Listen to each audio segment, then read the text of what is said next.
Hi, it's me. So I made this video because I was honestly getting a bit lost trying to keep up with everything happening in the Elder Scrolls Online. There's just a lot going on. Updates, system changes, and it can get overwhelming pretty fast.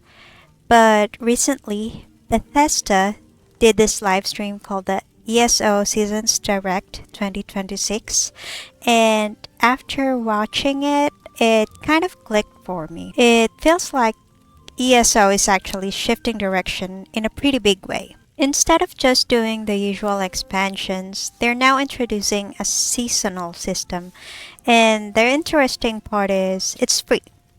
So as long as you have the base game, you can take part in it, which honestly is a really good move. It makes the game feel a lot more open, especially for new or returning players who don't want to keep buying expansions just to keep up.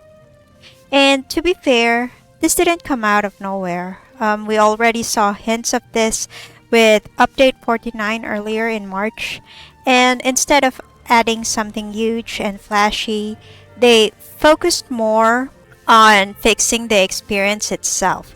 Like, mount training is way faster now.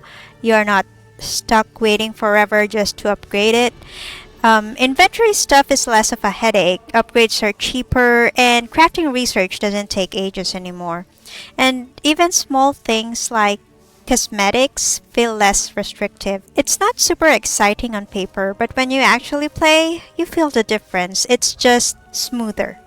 Now, the main thing they're introducing is called Season Zero.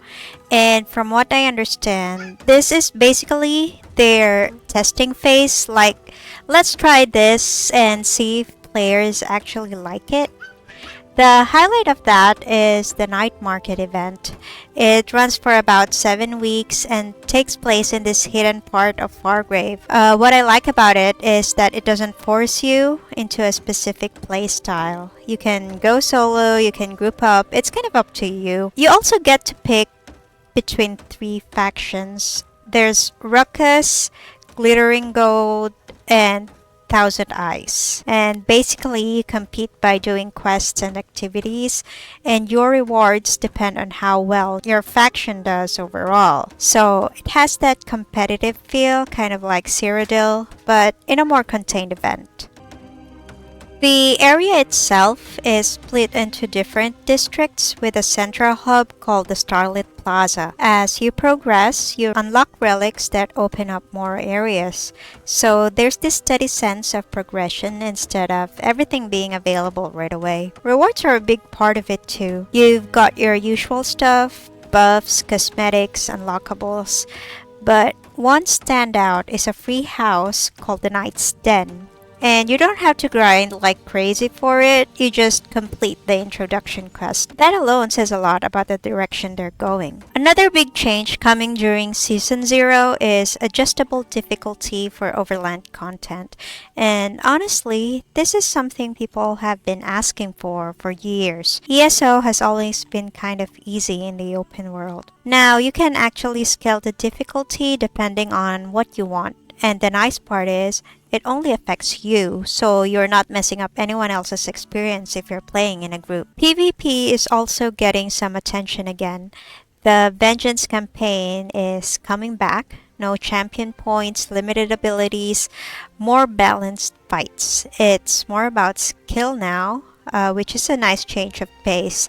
Although that is not new, they are going to introduce the new veterancy system tied to PvP, where you can earn exclusive rewards like titles, armor styles, and other cosmetics. On top of all that, they're also updating animations. So far, they've improved the Dragon Knights and two-handed weapons, and they plan to update everything else eventually. It's a small thing, but it helps the game feel more modern. And of course, they're still running their usual events, the Anniversary Jubilee from April 2 to 15, Night Market, which will be on April 29 to June 17, and Zeal of Zenithar event from June 24 to July 8. so there's still that familiar ESO structure in place. But overall, this whole 2026 seasons thing feels different. It's not just about adding more content, it feels like they're trying to fix the core experience, make it less grindy, more accessible, and actually listen to what players have been saying for years. Season 0 is basically them testing the waters, and whether this works or not really depends on how players respond. Honestly, if this is the direction they're going in, the Elder Scrolls Online might be heading into a really solid phase, not just adding more stuff, but actually improving the game in a meaningful way. As a long time on and off player, I'm excited to see all the improvements and additions that will happen over the next few months. That's Season 0 for now. Let's talk about Season 1 when it comes. Bye!